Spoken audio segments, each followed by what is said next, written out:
Tonight, we're talking about the one thing every CISO needs to hear. When I joined Rajah Tann, I told I'm the first CISO.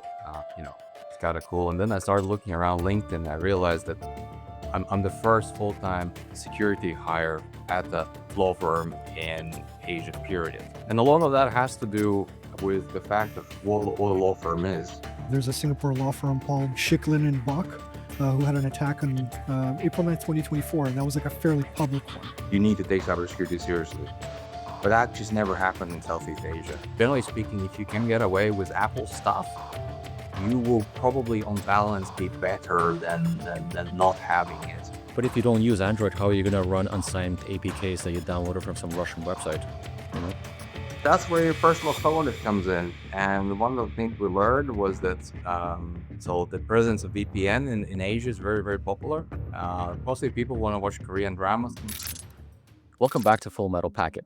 Tonight, we're talking about the one thing every CISO needs to hear. Attackers don't just hack your technology. They hack your entire enterprise structure, your org charts, supplier relationships, budgeting decisions. That's where the breaches get started.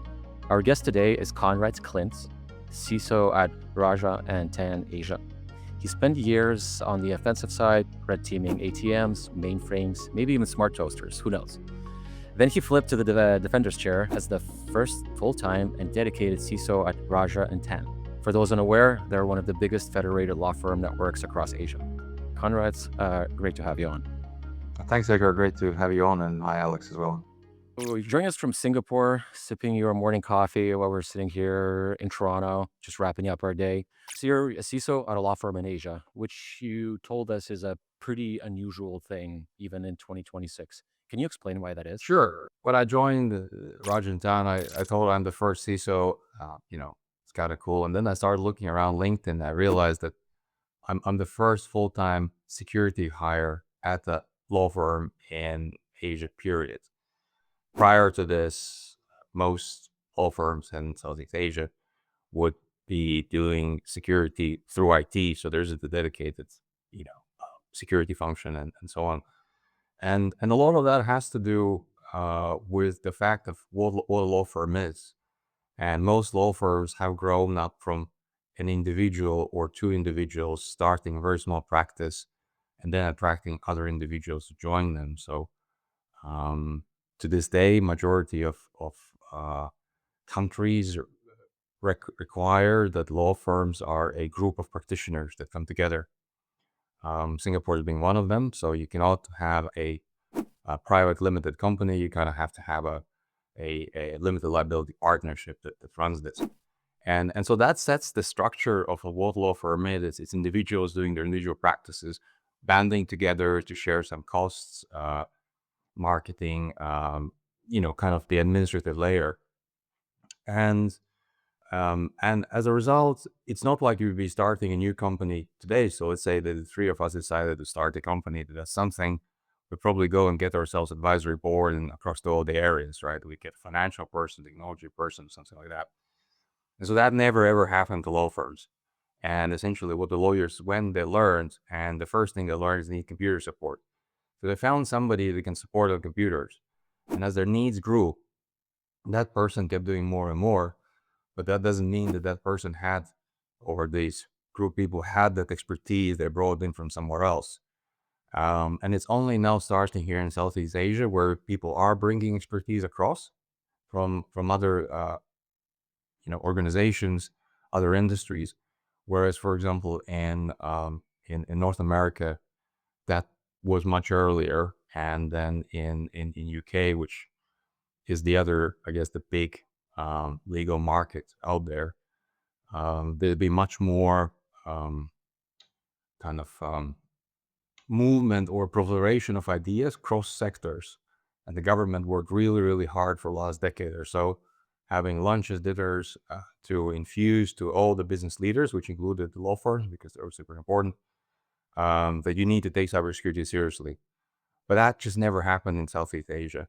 And so, in a sense, for my firm, right, the people that brought me in, they kind of saw the light coming at them, decided it's a locomotive, and decided that they need to get off those tracks and move away from it and do something about it. But it's just not a common way of thinking. And yeah, it's probably just what is a law firm at. And why do you think that is? Is it like it's more common practice, so it's in North America and Europe? Is it just because they went through, that trial by fire earlier, or is there other reasons? Is it cultural reasons primarily? I think most people agree that the great enabler of cybersecurity was Bitcoin, right? Because that allowed cyber criminals to cash in, which in turn created demand, or created a market for ransomware, right? And so they started to look at who's, the very early kind of ransomware explosion was spray and spray. You got it. They looked big enough. They just went in there, and very quickly they learned that law firms pay.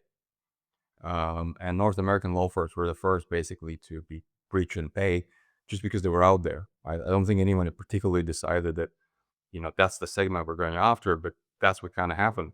And so the word spread around the cybercrime ecosystem. That's a great target. And at some point in time, it gets really embarrassing. And, the clients are going like, look, you have all my data, right? And, some of that data is corporate. Maybe it's less kind of, emotionally relevant, still unpleasant. But obviously some of that data is deeply, deeply personal. Um, and yeah, they just were very, very unhappy about it.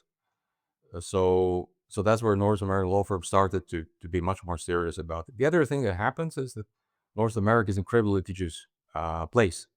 So if you screw up on literally anything in terms of your delivery of professional quality, you get sued. It's very normal to get sued. So, people think that law firms are the only ones doing suing. The law firms get sued as well, right? If we handle a case and we lose it for you, maybe it was never to be won in the first place. You still feel bad about it. What do? You go to another lawyer and you sue your former your former lawyer, right? And whereas in Southeast Asia, there's kind of like a moderating function, and try to smooth things over. North America, it's very very easy. So it's just economics kicking in, really. Um, and people looked out what to do, and they thought, well, geez, I guess we need to get somebody who has experience with this, and so they started hiring people. Yeah, I'm really surprised that they survived that long before they started getting people in these positions. Like as you mentioned, I think the North American markets, that's where a lot of the big financial systems are. So maybe they're the first targets, the first markets to be targeted, and then now maybe it's a really great time for them to expand into Asia and other markets that are becoming very very large over the last decade or so, and the rise of ransomware and Bitcoin, as you mentioned. Yeah, I think there's just news. I think in March 2026, there was just from one group, there was like 84 victims in March alone for ransomware. So it's definitely on the uptrend. Yeah, and a lot of this is underreported um, for several reasons. And sort of, I did this investigation at um, when I left KPMG, just out of curiosity. I had the ability now to, well, not upset my clients, former clients at KPMG. So I just looked at what I was eavesdropping a little bit on the ransomware chats, um, and there's a lot of breaches that don't get followed up by a successful negotiation or even unsuccessful negotiation. The victim doesn't engage, and not all of them get published because the publishing itself is a time-consuming act by the criminals, right? You have to decide you have to host it. It has to be worth it. Maybe you want to apply a little bit of PR, right? So it's expanding expenditure of resources. So there's a slew of people that get hacked that they don't engage, and the criminals don't care about it as well, right? So I think that the 84 victims is really low. I mean, when I worked in incident response, sometimes the time kind of from the breakout time, what the industry calls it, like you got in, how quickly you get an admin, how quickly you get ransomware. It's like 2 days, right? 3 days sometimes even less, sometimes like one day. So, and these people obviously work full time, right? So a full time pen tester, what the ransomware guys call them, right?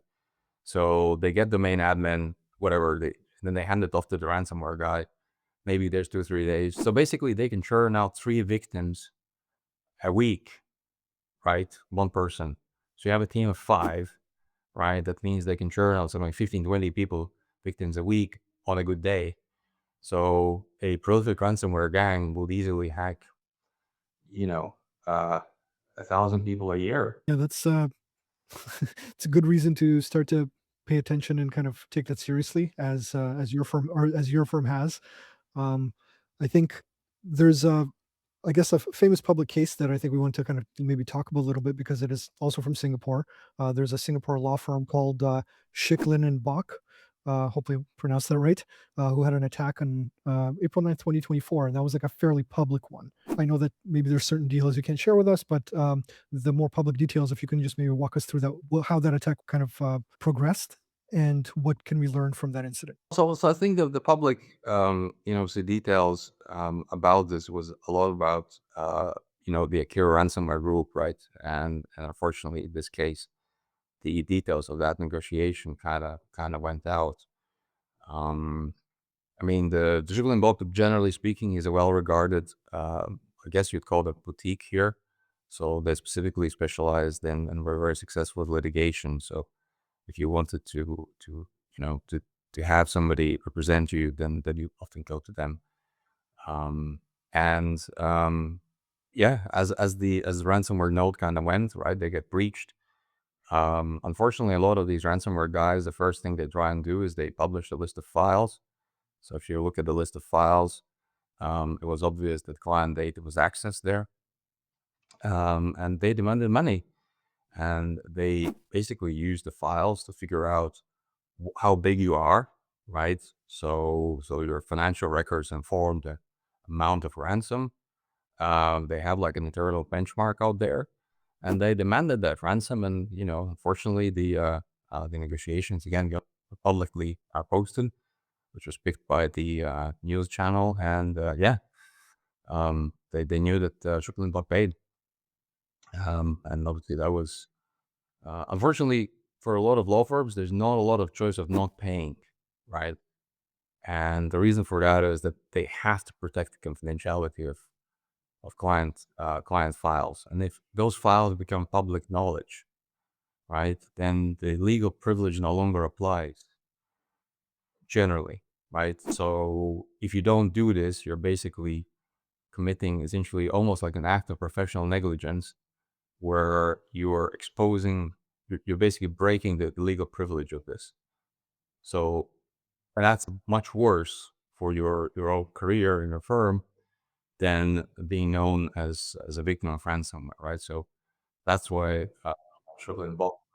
And going to your previous point that lawyers get sued themselves, and I Yeah. think in this case, if you don't pay, there's a good chance if you're a big enough law firm with, I guess, high value clients that might want to sue you for that because you didn't pay or you didn't do everything you could to negotiate at that point. Yes, and you also can get in trouble with the legal standards body as well, indirectly. They'll probably be kind of nicer to you, right? Because they're comprised of your peers. But yeah, you've done something. I mean, it hasn't happened here in Southeast Asia where the legal standards body has gone and go like, well, because your technologies are so bad, we're now going to come down on you. But there are some guidelines published in Singapore around at least basics of cybersecurity for lawyers, and in Singapore terms, the guidelines are optional until they're not. So I think that's also like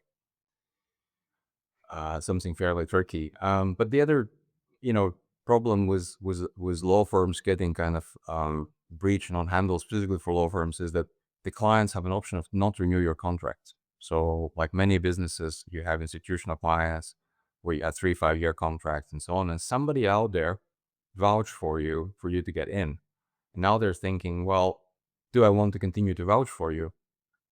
And if the attack reveals that you're bad, you haven't done things that you should have been done, then they're going like, why would I continue vouching for you? It's just not good for my own career. So that's where you get dropped and you start kind of losing clients.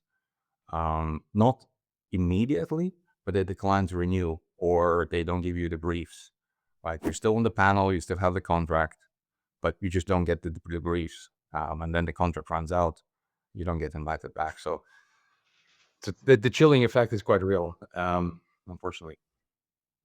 And given the stakes, and the fact that you pretty much have to pay, if you almost have no other choice unless you actually do have backups, that kind of makes law firms the perfect target if you're looking to get paid, because you have a pretty high certainty that you're gonna get your money.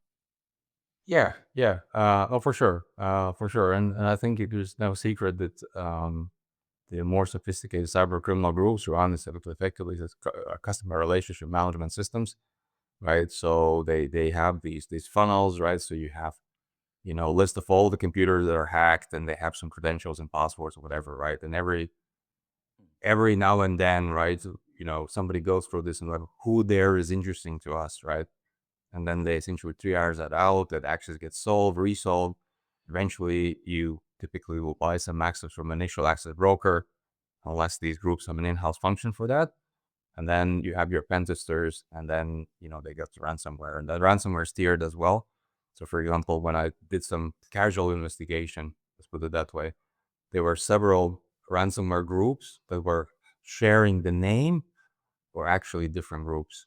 Um, I keep forgetting the ones now, but um, yeah. So you saw the same brand, same chat window, same ransomware that's going to go for a really big target, and then is the same brand, slightly different server, same chat window that's going for really small targets. So that kind of also tells you that they're even internally there you have franchises, and it's a very interesting ecosystem all in all. But yeah, these guys run a CRM, and there are types of victims that are going to more likely to pay. So they shoot all the way up. So why is the general recommendation, um, from, I guess, what, CSA and other bodies, government bodies, that you know don't pay? Like, this is like the common, kind of messaging from government bodies and agencies, is that we should not pay, or strongly discourage paying the ransomware, because it incentivizes more ransomware. My own view is that it's posturing, it's political posturing, nothing else like that. There's an ecosystem argument say, well, if no people pay, then won't happen. And there's a very simple way of forcing this: is you can pass a law that says you're forbidden to pay, right? And that is going to have a chilling effect on that's where payments. People are going to be more concerned about it and not making the payments.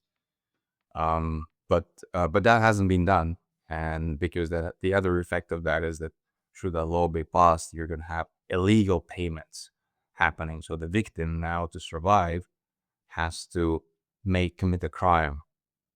All right, so that's where people haven't kind of gone that way. But it's very difficult for governments or the police to admit that they're essentially unable to protect you, and so therefore they agree with the fact that it's bad, and you need to pay for this, right? In America, North America, the law enforcement will privately tell you that they're here to help you settle this, but they won't. If you go to them and you have a conversation, they'll actually give you private tips that are off the record on how to handle the matter. But officially, the stance is not to pay because you know, it admits a defeat, I think. And do you think that there's a kind of like I guess, a disconnect between what the regular regulators, I guess, think, and the on the ground reality when it comes to dealing with these cyber incidents, and that's why like the fact that they don't understand how these things work is why they're offering this advice, or do you think it's like they do fully understand and that it's just all political posturing, I guess? I don't think that the especially in advanced economies that people that would work for cybersecurity agencies or police or investigative bodies have any, they're not informed, right? The industry talks to them, they talk to industry. So the communication is there. Sometimes people cross, so you see that somebody who worked for police goes to go work for private, somebody who worked for private goes back maybe in government to work for a little bit as well. So it's not for the lack of information, it's for the lack of a solution, that this really kind of comes out. Again, in UK, that there was law passed that you have to inform government you're doing that, and they at least want to keep statistics, right? And very occasionally they're able to bring victims together for analysis, not bring people together, but like pull them together. And sometimes they're actually, that's really helpful because they're able to make some arrests here and there. But yeah, it's for the lack of a solution really that this exists, and most of this is a geopolitical problem, right?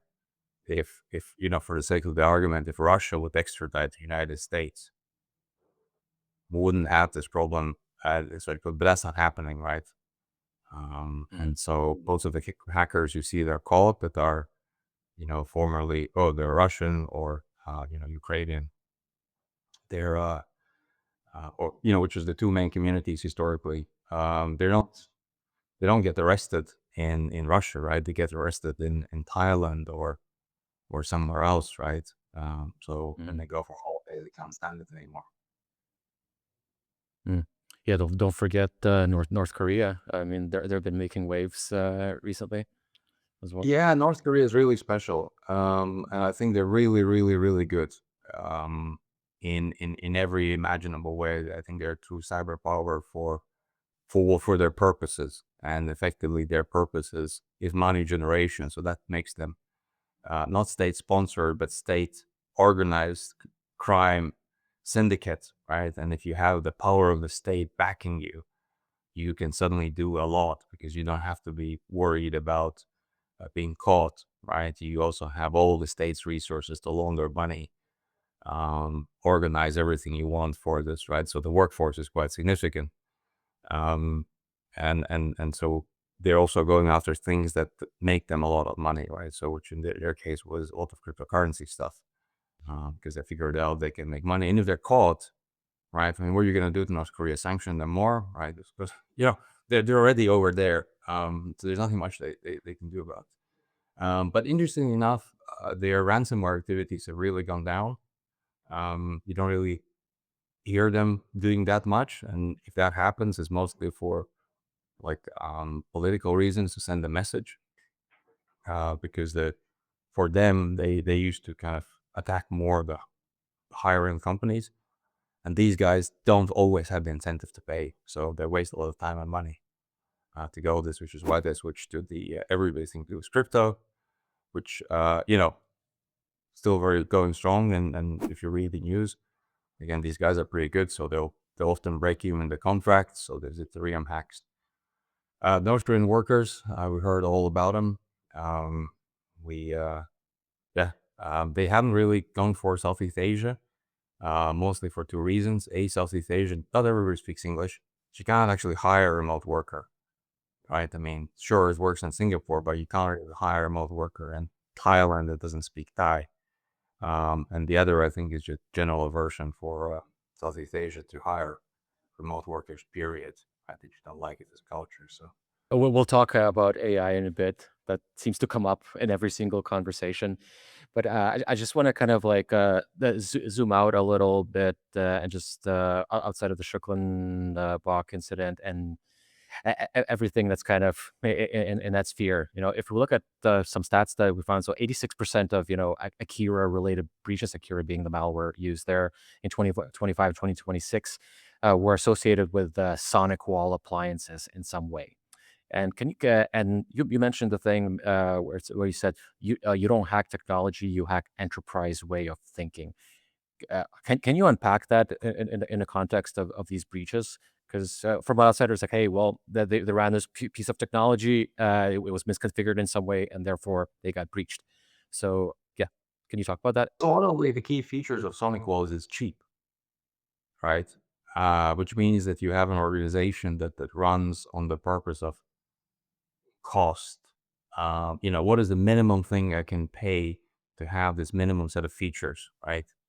And so SonicWall is a great example of that, right? I'm pretty sure it's a reasonable piece of solution, generally speaking, but that's what it is. It signifies lower costs. Now, if you're a very cost conscious organization, and I don't mean this in a manufacturing way where you could shed 2% of metal content from some gadget, and you get those 2% back as revenue, but especially for typical kind of fixed cost back office organization, IT is often a cost that is not enabler. And so if you don't have an IT leader that can argue on value, right? They say, look, we looked at the variety of appliances. This one is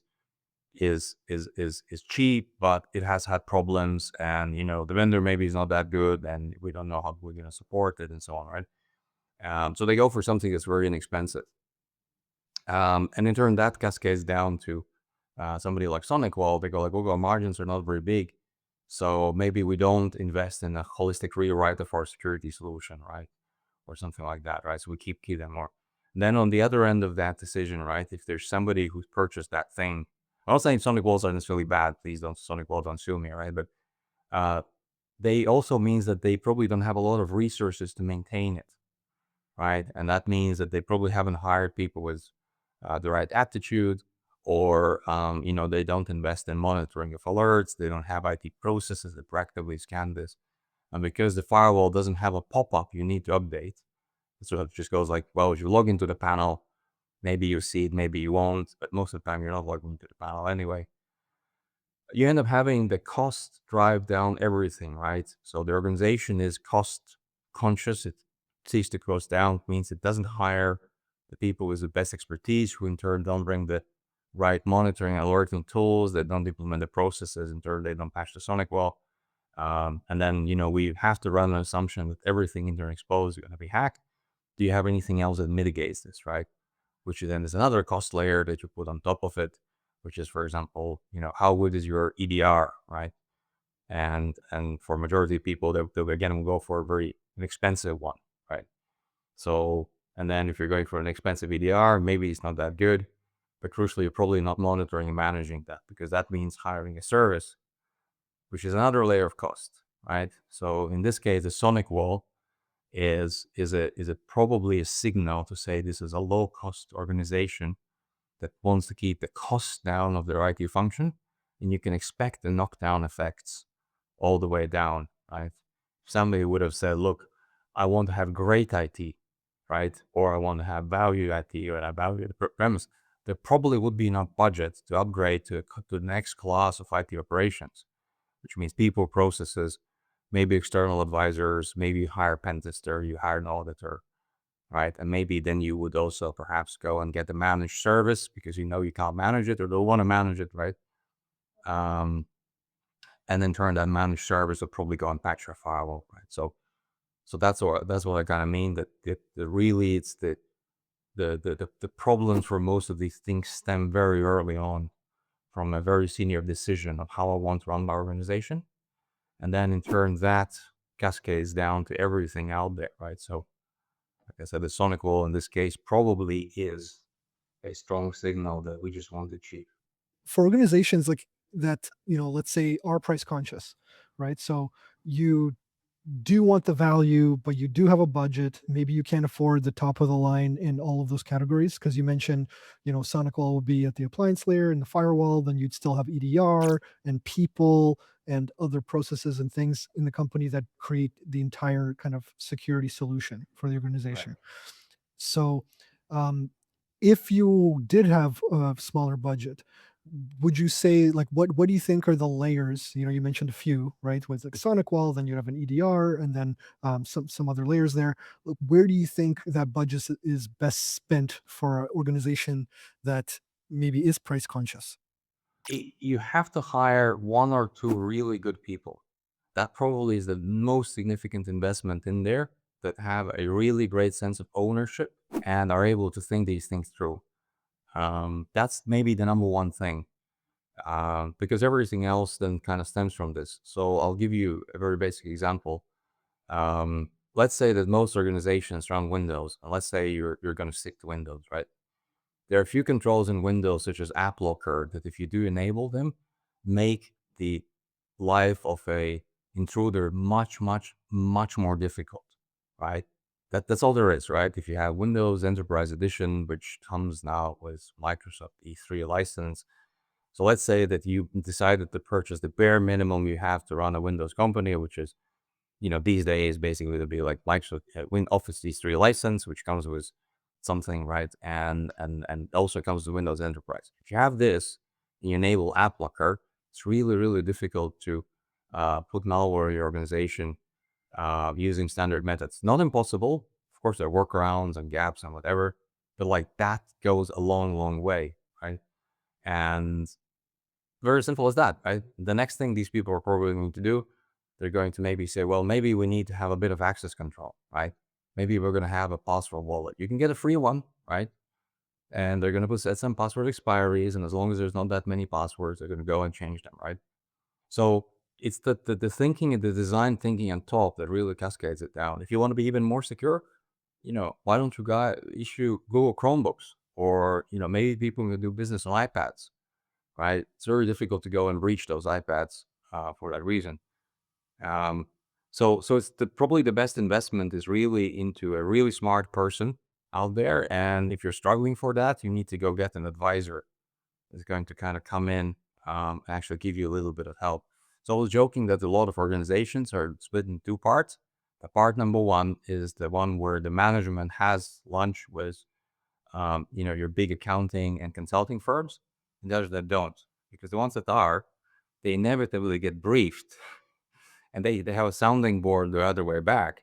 The ones that don't, and there's a fair chunk of organizations in Southeast Asia, they're really successful, but they operate traditional business like construction, and they never ever had to kind of, branch out to professional services organizations, right? So that's kind of like the one thing. The other thing I probably say is you got to get cyber insured.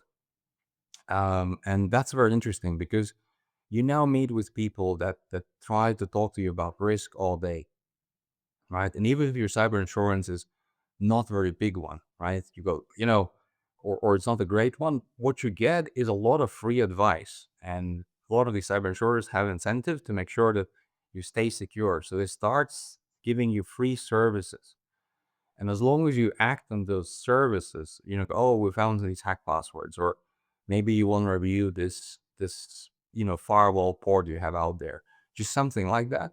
So now you're basically plugged into this information network that feeds you stuff, right? That's your best investment, right? Hands down. And I think we've all seen, especially when the internet was a little bit younger, that you had some dedicated sysadmin running FreeBSD, right? And that thing ran for 15 years, never needing patches because it was just configured to work, right? Um, it's a smart person doing that, right? And so it's not a matter of technology that you buy. Look, of course, there are better and worse technologies, right? We all know that, but once you break certain minimum barrier, it's really what the design of this that starts to matter. I want to kind of like go back to a little bit to the just the tools and the technology and their perceived costs. Isn't it like the inverse of what you said is also true? There's companies, but they might have, let's say, bigger budgets and they go all in on the most expensive tools. They will go get whatever Meraki or Palo Alto and get maxed out appliances, whatever that is. They'll go pay for the fanciest CrowdStrike subscription, right? And then they're gonna install all of this and be like, hey, we got the best stuff. We're paying for the most expensive things. While in reality, it's the people are that are ultimately the problem rather than the price tag of the tools that they're using. I think there's a Goldilocks problem, and it kind of goes like this, right? If you're a very small organization and you don't have a lot of money, you're kind of gapped out, right? It's tricky, and then you hope that you got somebody smart. Maybe you got lucky. Maybe you hired somebody for aptitude and they learn, right? Then there's a set of organizations which have money, but they're small enough to be managed, and those are the ones that are really you have a solid chance of being very secure, right? So you typically, I've seen this with like investment banking, right? The amount of sprawl is not that big. The amount of people is still limited. And they have basically an infinite amount of money, right, to spend on IT or a very large sums. And so they can spend on this and then know that when they apply this stuff in, it's actually going to be deployed, workable, and managed because you don't have that much of a sprawl, right? And then you have the organizations, the other side of it, which are really, really, really big. And to run a really, really, really big organization very efficiently and consistently is really super difficult. And this is the case where you're saying that they bought the contract and so on, but, was never deployed on that server, or, they had a managed service provider that was VPN, site-to-site VPN indirectly from, their offices in, most typically it will be in India, right? And, the problems over there, it's just, the sprawl is gigantic, right? Sprawl is gigantic. And then if you don't want that to happen, and one of the things that people do, they turn on the standards. And that's what US government, for example, has. If you ever want to do federal business with US government, they have standards. And they're not going to budge from this, right? And as a result, some of their technology is really old. The procurement is very, very expensive. There's only a few people that sell to them, right? If you ever want to sell something to, the US Armed Forces, you basically have 4 paths to sell this, which is something like Raytheon. The there's a couple IT contractors out there, your Lockheed Martins. So even if you want to buy a pen, right, once it gets through all the contracts, you're probably buying the pen from Raytheon, right? So you kind of get into this part, and that's just too unwieldy for a lot of businesses, right? And this is then where it goes to, like, is your organization structurally set up to be the right way? And that's a very big leadership question. That's not something you can answer from bottom up, right? So at some point, no matter how smart you are, if you're not high enough to influence these things from really high at top and change the structure of people work, you're absolutely right. It just won't make any difference in terms of what you buy. Some technologies end up being maybe a little more game changing. So, for example, identity is often a control plane. So it makes sense to invest in some kind of identity defense, proactive monitoring, because typically everything is going to eventually hit some kind of Active Directory or Entra or Okta or something like that, right? So it's like a nice choke point that everybody has to go through. So that's like a much more smarter investment for organizations like this. But then they also invest in anti-flood and incident response because they know that if they can't control all of this, but they can maybe, very quickly stem the fire, right? So we kind of have a little bit different strategies to survive this. Yeah, I guess, I mean, this is just a personal thought, but I was thinking if your security team is getting good tips from an insurance company and they're like, oh, wow, these are good tips. I think the security team is in trouble. I think that's the litmus test where it's like, okay, we're falling behind if you're getting, I guess, good tips from an insurance company. At least the ones that I've spoken to and the tips that I personally received from insurance companies in this space was like, okay, yeah, so you have to update your antivirus and install a firewall. Interesting tips. And if Yeah, but if you look, I hear you. I hear you. Well, there's just 2 bits of this. One of that is, imagine if I'd sort of, most people want to be healthy, right? Nobody goes out there and say, I want to be sick, right? Mhm. Um, and so you go to somebody and says, how do I be healthy? They go like, look, you know, maybe you don't eat meat, right? That doesn't, it's not helpful, right? Cut down the alcohol a little bit, right? You know, you're getting older. You need to work on, more, strength-based exercise to keep your bone mass up, right? You kind of nod along and you go like, well, those are really basic tips. They're also fundamental, right? If you don't do these things, you're going to wind up being sick, right? No matter what other smart things you're going to do. So some of these insurance tips, they're very fundamental. So for example, your update antivirus, sure, yeah, you should go do that. But if you pull the one question back is, how do I know I've done this? And if you're able to answer that question, you're now miles ahead of everybody else, right? So one of those systems we got in, which, I fully endorse and I love these guys, is a platform called Axonius, right? And what Axonius does is it brings together a number of tools so we get a unified dashboard of what is covered by what, right? And we get some pie charts out of it, and it says these computers don't have X on them. So we go to IT and say why these computers don't have X on them. And there's sometimes some reason why they don't have X, and we go like, that's not a great reason. They'll do that stuff. I want this dashboard to from be a, cherry pie to an apple pie, right? Please make this go away. So I then know that I've done the coverage, right? So then my antivirus is up to date, right? So it's not that's like the key difference in terms of the question, right? So Yeah, like I get it, and tips are basic. But if you do some of these basics really well, you are miles ahead of everybody else. Yeah, no, look, I mean, I'm not saying that these are bad tips. It's just like if your team is finding out about these tips, and like, wow, that's a great idea. You probably have a people problem on the team if they're If you have a security team, right? if you have a If you security if team. your Yeah, if your security personnel are getting tips from the insurance, I would agree that's a little odd. But Yeah, if you don't yeah, have one, then yeah. yeah. But I think that goes back to the fact that not everybody has a security team, right? They have IT Yes. teams, security responsibilities. That's a far more common setup across, majority of, small to medium businesses, including some fairly large businesses where they just haven't made that change, right? And and working in consultancy, I've had to hire, a fair amount of people throughout my career. And getting people in is hard. And especially if you have a constrained labor pool, right? For whatever reasons, the labor pool is constrained.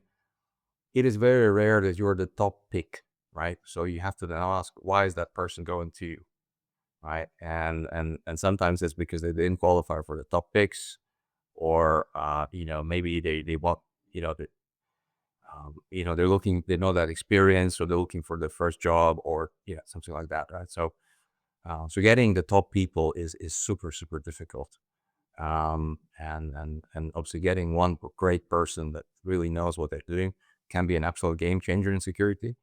But chances of you getting that one person actually much lower. So again, I go back to organizational structure, right? So if you look at some organizations that have a structured people management, they'll say, great, okay, so you have this role, okay, what's the job spec? Well, you write something down, right? And then they go like, how do I know person is qualified? And then, forces you to write something down. And then you say, well, how do they maintain quality?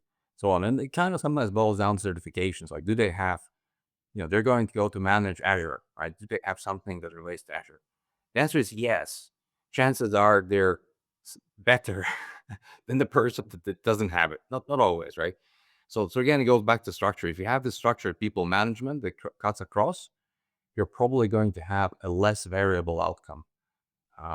If you don't have that, and you're starting it, in your IT department, like great, but the organization is not necessarily going to support you on this journey, right? So again, the structure of organization ends up being a hugely deterministic role of how secure you're going to be, regardless of money circumstances. yeah. So I mean, it seems people are very important as far as running your own company, but also like on the flip side, and that's something that we talked about in our intro call is when things go wrong, what type of product that you ultimately have or pay for, whether it's the cheap one or expensive one, may matter a lot less. And what matters more is the if you can reach the right people at that company to kind of help you out when an incident were to occur.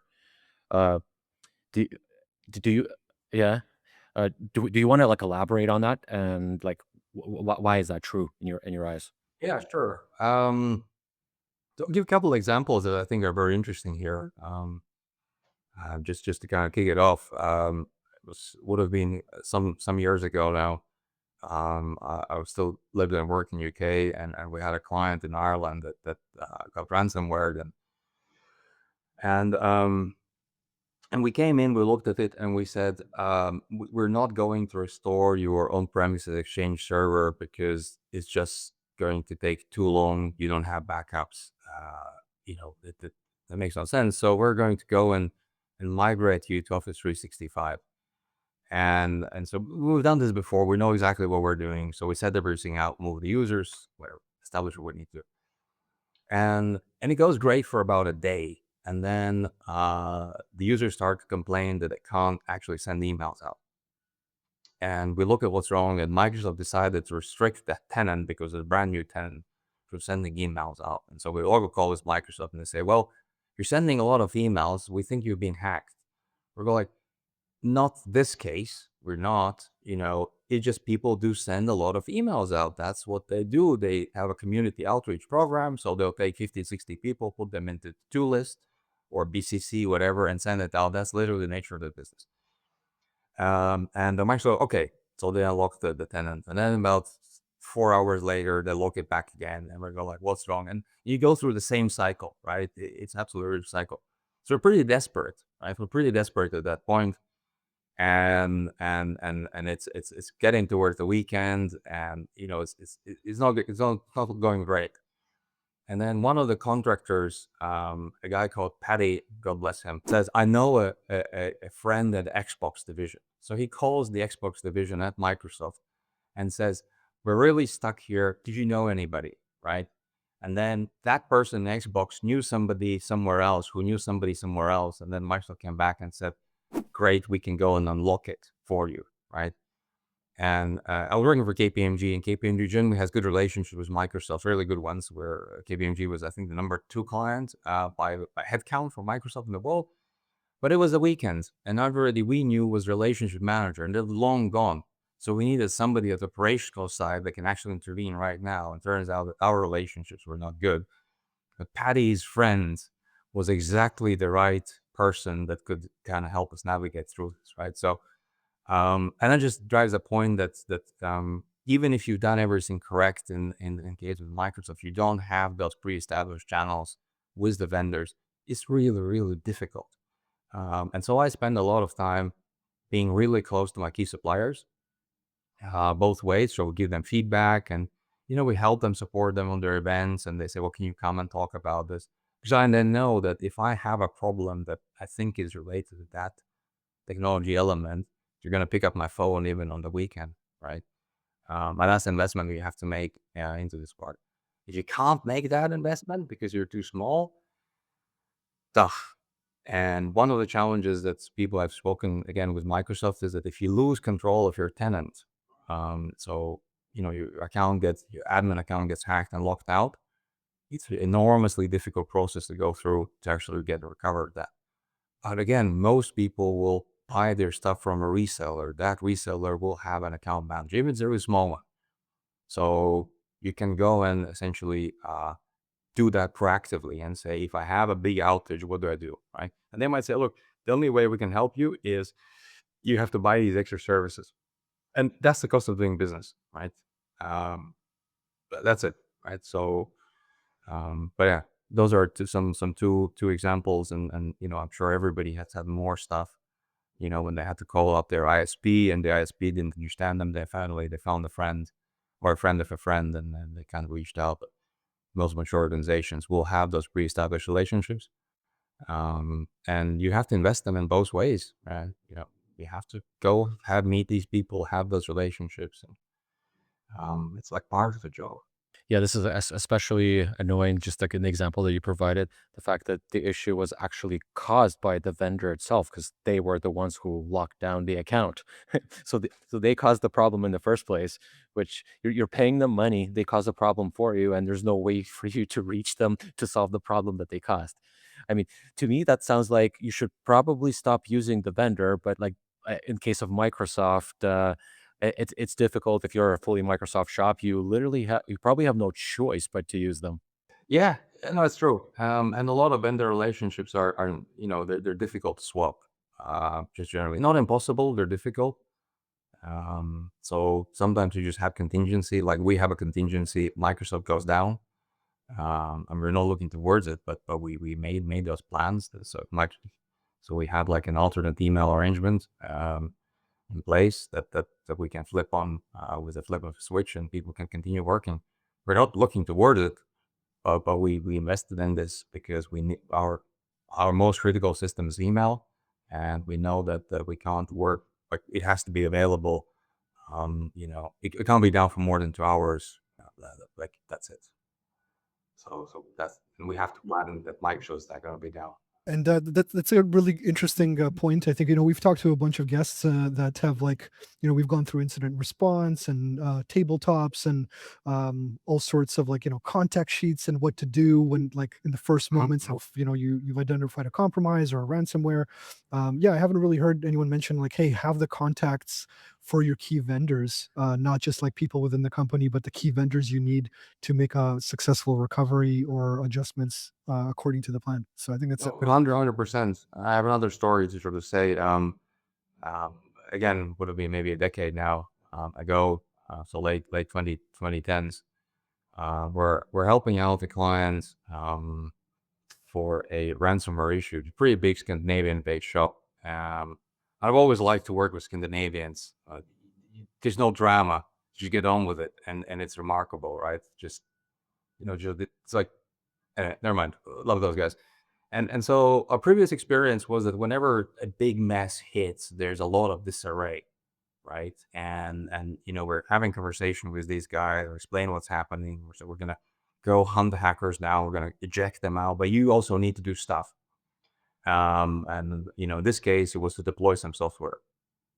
And we said, look, there's typically all these issues and so on and so forth. And they go like, okay.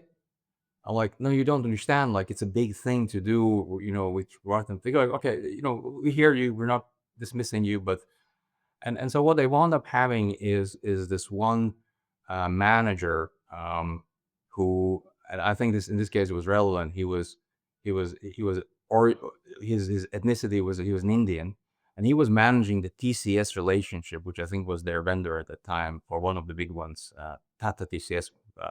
TCS is Tata, but Wipro Tata was one of those vendors out there, and he called them and he explained them in no uncertain terms what they need right now. And they realized they don't have the sophistication, but they were committed. The outsourcer was committed to supporting this client. And so overnight, we had 50 engineers doing stuff, right? It wasn't technologically very sophisticated, but there was a spreadsheet and they were going through this. And for every system they changed, they had a Word document and there were screenshots in it. So there was this human quality control system that just blitzed through everything that we needed, and it was a very different way. But the only reason that worked is because that service delivery manager had this solid relationship with their outsourcer, and we said, I need you to support me right now. They said yes, and they generated people from, I don't know whom, they stole it from other clients or whatever ended up happening, right? And basically what we expected to last about 3 to 5 days was done in 48 hours. We're like, holy moly, right? And then the only problems we had were ironically in Brazil, where these guys were not supporting it. And then we're like, what's up? And they go, oh yeah, that domain controller there, Sao Paulo, you're not really managing. Like, well, guess where the hackers are coming in from, right? Um, so yeah, those relationships are incredibly important. But I mean, like, ultimately, it's for most organizations and most vendors, it's probably not practical to have a personal relationship with every vendor that you deal with. So do you have any like tips for CISOs or just any security leaders who are thinking of, hey, I'm going to potentially work with this vendor, or I'm going to onboard this tool? What can they do before they actually go all in on it to validate that this vendor will help them at a time of crisis, or they will be there and they're not going to just get ghosted for weeks going through 7 layers of support and receiving nothing in the end? Like, what can they do? This is just my own personal view. First of all, is you got to be super picky with whom you work, super picky, and whom you were going to work is going to, like, a global company is never global, right?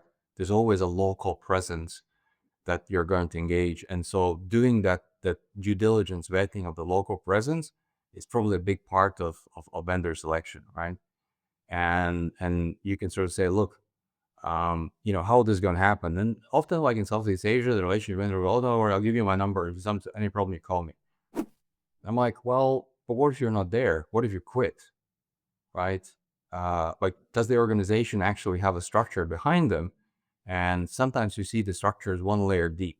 You want to get out of that, right? It's just not the right vendor for you. So so this goes back to this, even if the technology you buy ends up being not the shiniest you want, but you have the solid support structure underneath that, they may be a better choice for you, right? So that's like one part. The other is like, don't have that many vendors, right? If possible, consolidate to a smaller set of vendors that you can build and invest in those relationships, right? And they're going to be your strategic partners for great many things. I'm not saying it's always possible, right? But for example, if you look at let's take a couple of big players like your Microsoft, your Palo Altos, your CrowdStrikes, right? These guys probably can supply 50 to 80% of things you need for your security stack through their AL, very loosely called, right? So maybe it makes sense to just buy everything from them, even if individually you could assemble better pieces because you have less relationships to manage. You're much more important to them, and you can bet that support structure, right? So that maybe are the two really big things. And the corollary that is very interesting is if you wind up having like a good relationship and the person there is interested in your success, which is really just not generally the case, they end up feeding you information and some things and pieces into this that go like, oh, I never thought about, or thanks, that's a great way of consolidating this, or things like that. And whereas if you kind of get can I get you for coffee? And I'm like, well, happy, but we're going to discuss. And basically, well, can you just buy more stuff from me? Like that's a person I really don't want to invest any time at all talking to, because not only they're drained of my time, they're also just not very good. Kind of, they won't give you any advice, right? So is that screening of people, and screening that organization is probably very important. And sometimes that goes back to, again, to the point that very practically you want to sometimes buy from a great reseller, right? Because they're going to be people actually going to be there supporting. Whereas somebody says, oh, I can go buy direct. Yeah, that's not always a good move. What about like, because I mean, I'm personally of the opinion, if you have to kind of have this like linchpin person at a vendor, and you've mentioned this as well. Mhm. If they're not available, they go on vacation, they quit, or they get promoted to a different department. Now your lifeline is gone. And if that was basically the only reason why you would use a vendor, you're kind of screwed at that point. What about the kind of doing like simple tests? You're thinking about onboarding a vendor, you have a demo account, you email them at 4 a.m. on a Saturday saying, hey, I'm locked out of my account. I need to restore access like immediately. And if their frontline support actually helps you in a reasonable amount of time, but they're nameless people. You don't know any of their names even, but they do help you. Does that kind of inspire confidence in your eyes? And doesn't that kind of arguably that's a better thing than having this one linchpin person who is this magical wizard who can press buttons for you? Uh, what do you think about that? I think you probably need both of these things, and I work with some of the vendors that have this semi-nameless, layer, and it's awesome. It's just awesome, right? But I also have the other bits that I can escalate through this, right? So I like two of them if I can have them. Yeah, it's good to have redundancy. Yeah, oh, for sure, for sure. But I think both are important here to your points. Right, so kind of bottom up and top down access. Basically, you want to be able to use support and have it be useful, but if you need to, you can call up someone more senior and have them give you the attention. Yeah, it sounds like this is my only thing I go on, but once you've passed a certain criteria of technology and whatever, you got this, you got that, and it's like a bit like a rock paper scissors. So you have malware, you have anti-malware, you have identity threat, you have identity protection. It's all kind of like you do this, I do that, you do this, I do that. You need these things to come together, and that's actually much more challenging. I wanted to play devil's advocate for on one point you made earlier, which like I'm not disagreeing. It's a good point about consolidation and hey, maybe just get everything from one vendor. But just to play devil's advocate, um, like security is often a trade-off between convenience and security, right? That's kind of a very common kind of trope. So when you're consolidating, aren't you also like weakening your security? Because very often, if there's like some sort of vulnerability or a whole system is down or there's a problem, you've now taken down more of your system from that one vendor than if you had a little bit more diversification. So I think like there's this thing of like diversifying your systems has its benefits, but then it goes against the idea of kind of buying more from a vendor to have maybe larger but more close relationships. How do you make that decision and balance?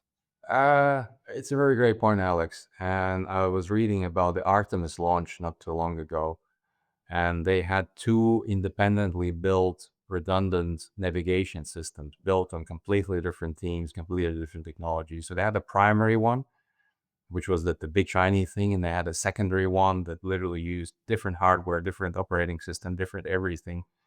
I think there was some QA validation to make sure that, well, both of these systems work, right? Which maybe it's the one layer, but that's what they thought about because it was such mission safety critical. And the same part, for example, like for us, we email is super critical, right? So I have redundant email in place because I don't trust any one of them. Not not entirely, right? They're both good organizations, but I don't trust any of them completely and entirely because I've seen them do not fantastic things, both ways, right? But I figure that both of them are going to get down at the same time, and we have to switch over. So because that really matters for us, and that we know like we can this without this we cannot function, right? And that's exactly where we said we're diversifying this. For some of the other things, we can function, right? Um, and so then this is a part where we sort of went like, look, yeah, consolidating everything here, especially with a good managed service, makes far more sense because the alternative to this is this huge fragmentation, hiring more people to manage all of that. So there's also like it's not just a question of money, it's a question of feasibility, right? And I always sort of give this example of somebody says, oh, I'm gonna have a SOC in house. I'm like, great. To have a SOC in house, we need a team of 6 to 8 people at a bare minimum, right?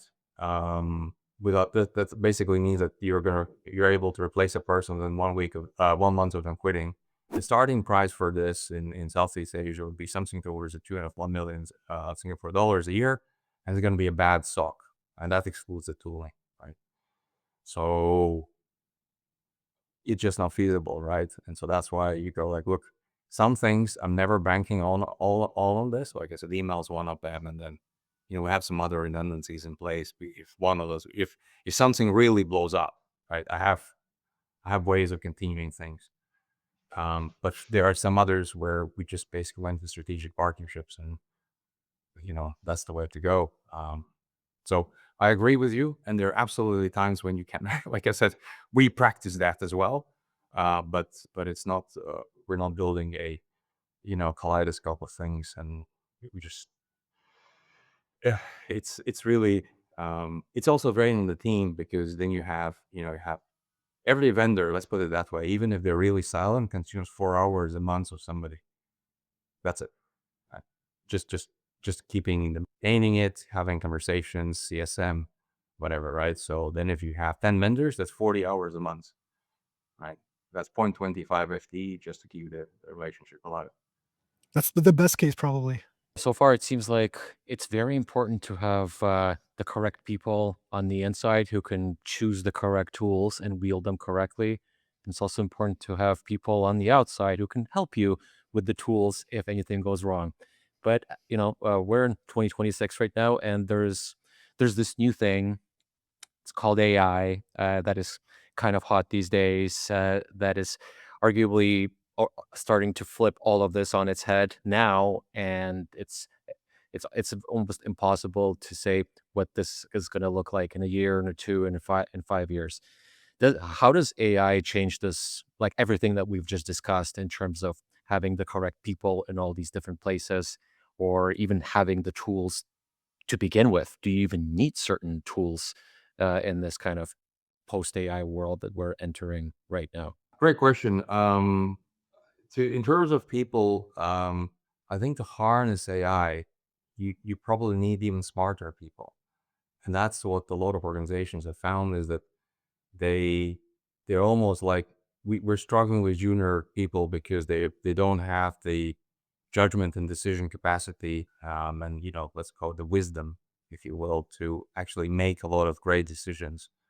So giving them AI, which is basically saying them you now have a team you're managing, right? So you can see the AI as a team member or several team members, right? Is just they're under equipped for this, right? And so the main challenge is that AI tends to not to help junior people that much. It tends to help more senior people much more in like the mid range people, right? Your skilled professionals, or your frontline managers. Like those are the people that benefit the absolute most of it, right? Because they now have a team of 5 really great interns just cracking on with it, right? So that makes a lot of sense for their part. For our own journey, we basically built we jokingly call it the intern. But essentially it's a collection of skills and access and APIs so that an analyst can type things like investigate ticket 9451 or whatever it is. So you go pull that ticket, it's gonna look what it is, do the basic necessary triage. About 8 times out of 10, it's basically done everything that the analyst would have done in 5 minutes. And the total cost is about $5 to do this. So essentially for about $200 or so a month, I have a really good FTE. That's just happens to be an AI thing, right? So we are seeing huge benefits in terms of just dropping the workload on operational matters. Tends not to help with interpersonal issues. So when you need alignment of people and you need things to come together, that's where AI doesn't help us at all. But it also unlocks certain strategic capabilities, and I'll give you that as an example. We had a problematic vendor. It was a niche vendor that breached our uh, practice management system. So it's a place where we track time and bills and our document management system. And these guys just didn't want to do security. They told us so. They're not interested in this, and they assumed that because there's no lot of alternatives to this, that we just keep paying them. So I spent, I think, about $1,000 in AI tokens, and just in my free time, I rewrote their stack. So now we have a proprietary stack that does this and better and more.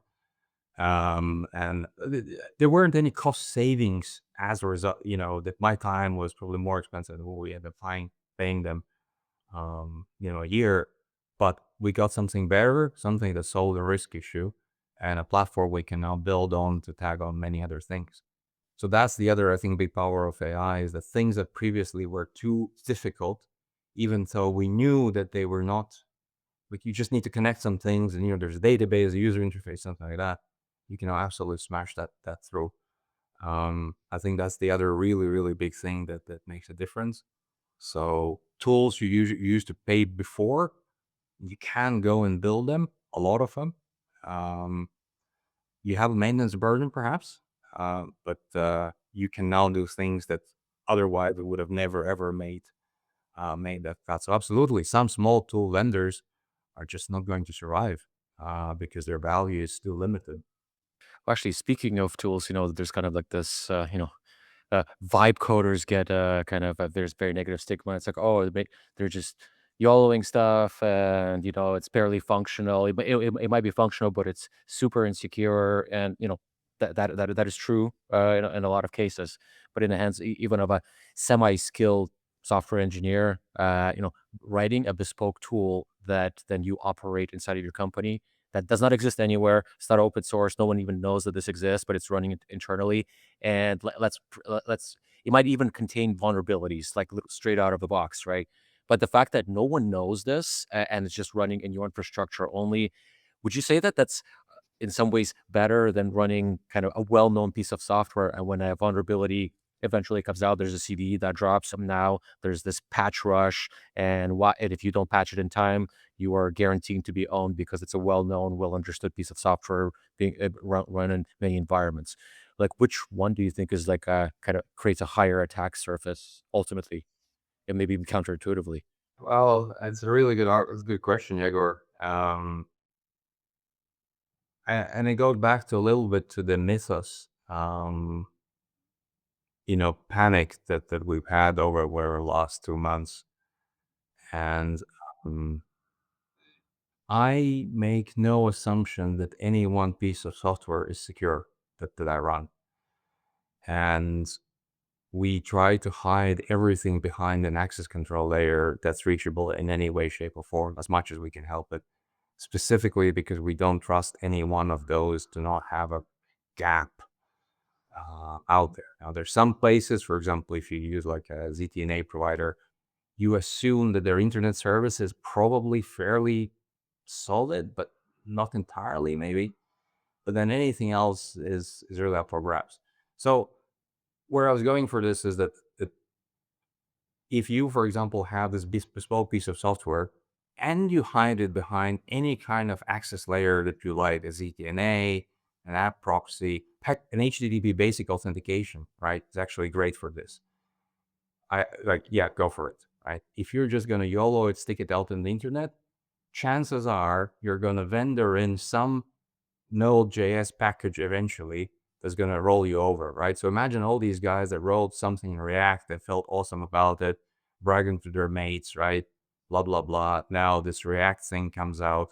Everybody now gets hammered because your underlying infrastructure, that the one thing you vendored in is the one that's going to hit you. You're not going to write anything from scratch with no dependencies, right? That's just crazy, right? Nobody does it anymore, right? So you still have the dependency stack in it, right? So and I think that it's a very interesting point. What I was thinking a lot about, and I was having conversation with some of our vendors, again, important conversations, right? I sort of said, what can we do to allow people to vibe code whatever the hell they want and deploy in a way that doesn't hurt them? And they sort of went back thinking about it. What can I do? Because what I ideally like to do is somebody says, I have this bespoke thing, maybe I want to try it, maybe I don't, but I want to go and run this, right? Where can they run this in a way that doesn't, make my hair grow gray and break all the rules and violations, right? So that's like a big thing, out there. And I think if you solve that, then you're really solid, right?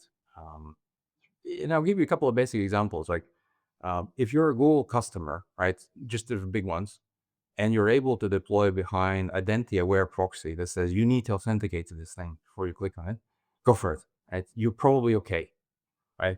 If you're a Cloudflare customer, you put it behind Access. If you're a Microsoft customer, you put it behind Easy Auth or App Proxy or something like that, right? Then you can deploy whatever you want.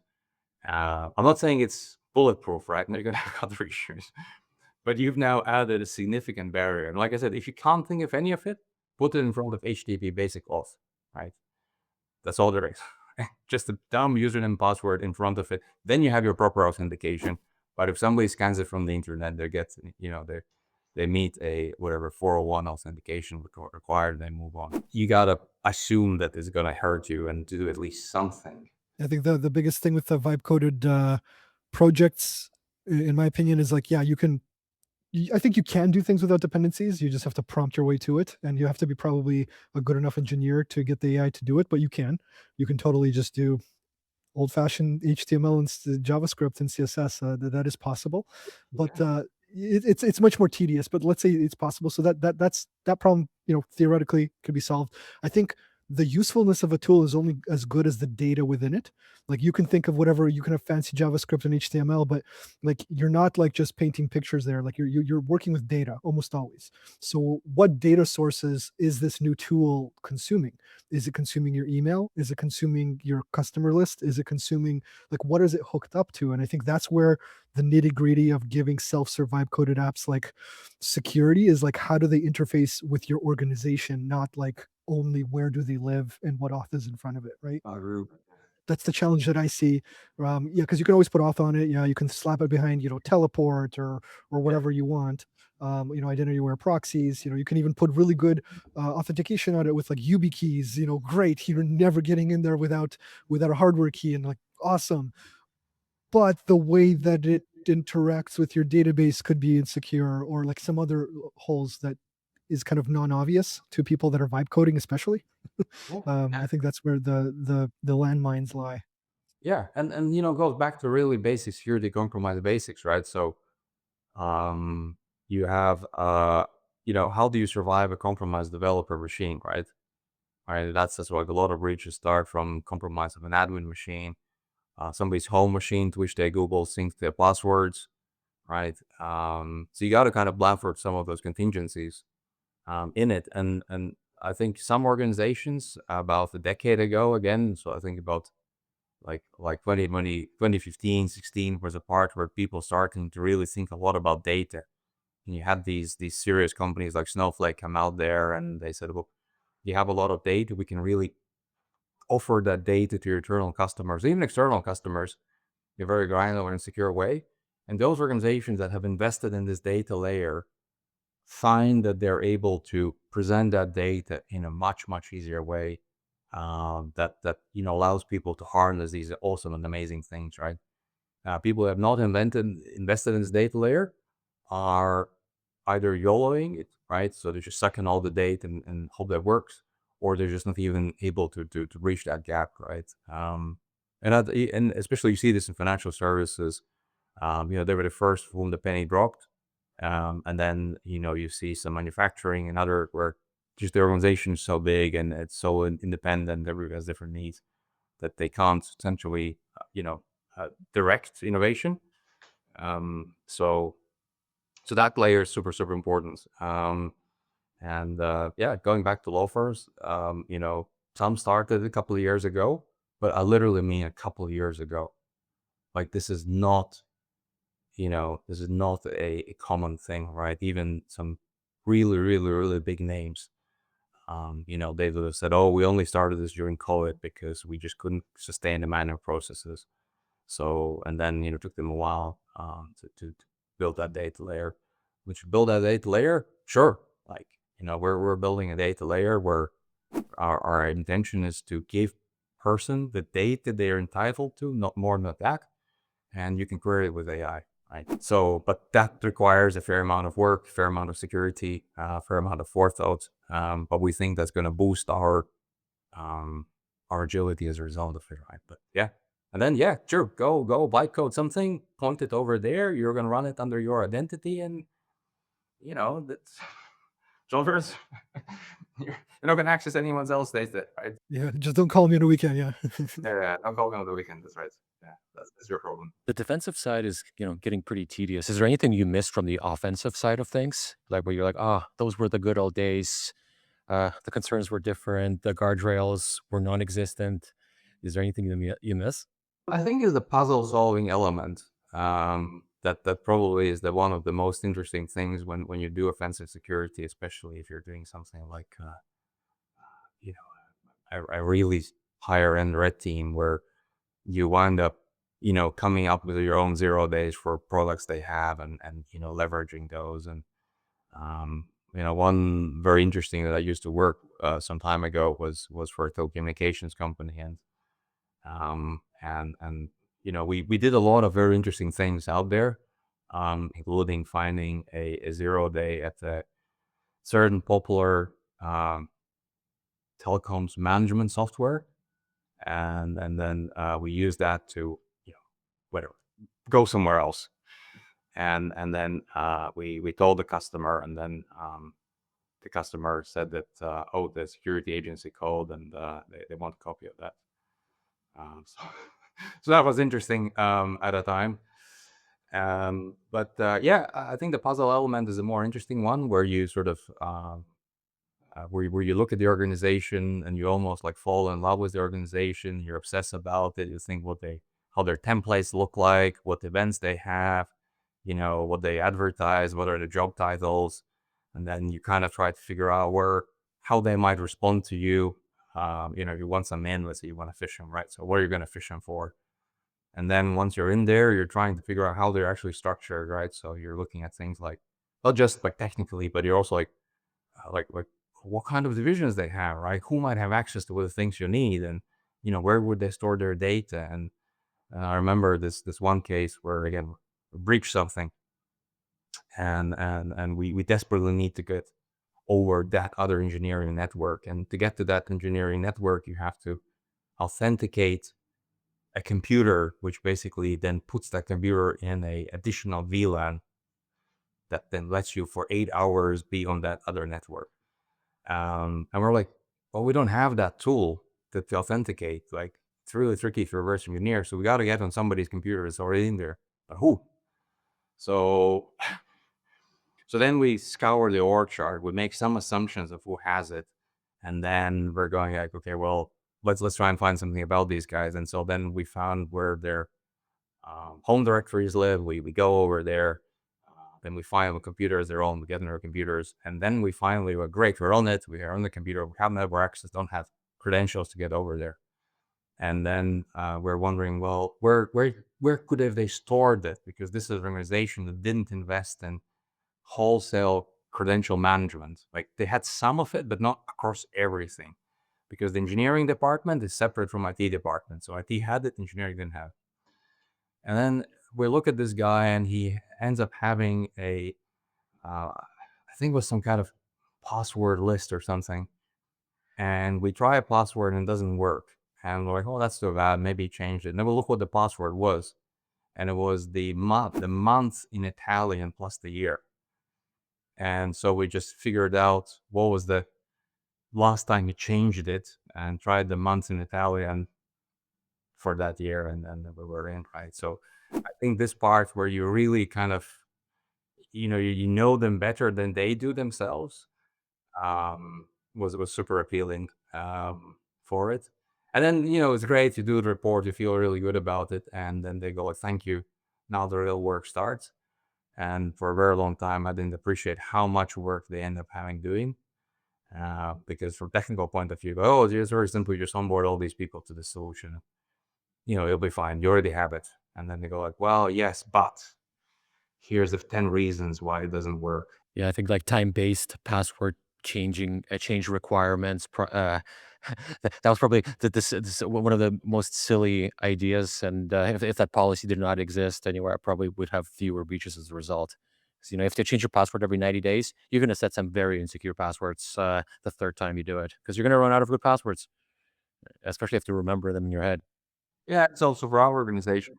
We recognize this fairly early on, and I think majority of our users don't use their passwords at all. It's all in a password manager, right? You just need that one password.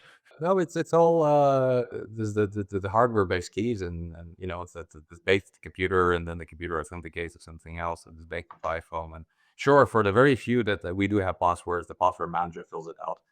Big fan of hardware keys. I mean, any organization that's not using hardware keys on anything important is not gonna make it, I think, long term with the way It's one of those things where if you actually go and do it, the benefits are humongous. Now, I'll be very honest, Microsoft don't make it easy, and there are genuine difficulties of getting it through. But yeah, it is huge. If you get to a passwordless solution, however you end up going this, right? Whether internal keys, external keys, it's probably the number one thing that anyone can do to secure their life. And especially in enterprise, if you do this and you lock it so that the other thing doesn't work, it's huge. So other than having hardware security keys, which they are pretty cheap ultimately, do you have any other kind of thoughts? And if like CISOs out there and other security leaders could do just that one thing? I don't have cost nothing. I have sensible trade-offs. Maybe that's what I could sort of do. One is don't support Android. If you can get away without supporting Android, don't support Android. You will have an easier life, hands down.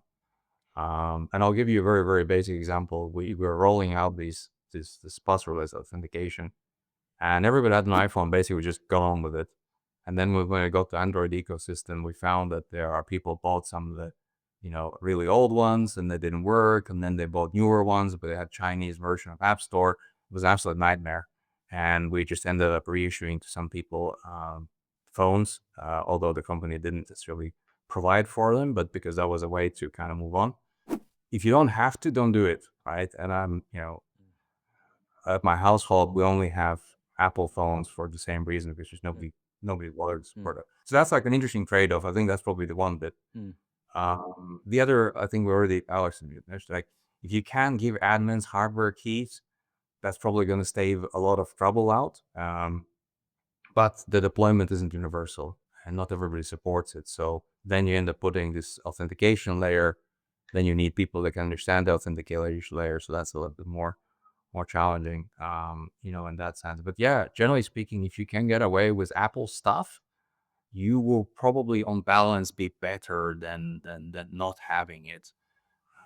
And that's kind of the trade-off part. And it used to be the Apple really expensive, but I think with the release of the Apple Air new one, like it's probably the inflection point. And my organization is very cost conscious in the sense that they don't want to spend things they don't need to spend on. And for the longest time, they were begging people, say, "Oh, could we have Apples?" I'm like, "Yeah, we asked the management. They're very keen." Now that I saw the prices of RAM shoot up, they go like, "Can we go back to Apple?" All right. Well, but if you don't use Android, how are you going to run unsigned APKs that you downloaded from some Russian website? You know? That's where your personal phone comes in. And one of the things we learned was that so the presence of VPN in Asia is very, very popular. Mostly people want to watch Korean dramas, things like that. And so that's not really compatible with the work phones. And I guess I just have one kind of final question, kind of relates to law firms. Is there like one thing that every law firm out there that should be doing right now, but they still haven't? Get insured, get cyber insurance. If you haven't gotten cyber insurance, you got to get cyber insurance. It's your first rung to any security in it, because if you think about it, somebody out there is going to tell you how much they're willing to bet on you not getting hacked. It's a real eye opener. It's a real eye opener. And then they're going to start working for this. And even when you do have an issue, just the fact that you have insurance, you now have access to people that can help you on the spot. And you don't have to sweat about that much about the costs. You have to sweat some of it, So for example, you're going to have an IR company that's going to come through the panel, right? Even if you know nothing else, you just call them and say, I have trouble. They were great. Here you go, right? You're going to have somebody who's going to tell you where your problems are. And so that will give you they don't think that this is great, but if you do this, they're actually going to give you a discount. So that's that's the very honest price on your life, if you will, right? How much your company is worth if in some way, right? So, it's really, really important that everybody who's serious about cybersecurity gets insured, small to big, right? And some cyber insurance policies are really very, very cheap. So some of them are, substantial amounts of chunks of money. But that probably is your number one starter position. Get cyber insurance and listen to what people tell you. And like I said, sometimes, like you said, if cybersecurity team starts learning new pointers from cyber insurance, you might have a problem. But most law firms don't have a cybersecurity team, or it's, somewhere squirreled down. And those insurance relationships, they're often very senior. So you have somebody, from the broker talk to the head of risk management or the managing partner, right? So now they're educating the leadership, and it doesn't come from bottom up, which often after a couple of years, they just tune you out, right? But it comes from side. So I'd probably say, get cyber insurance as a first round. You haven't got it. All right. No. Get insured. That's the takeaway.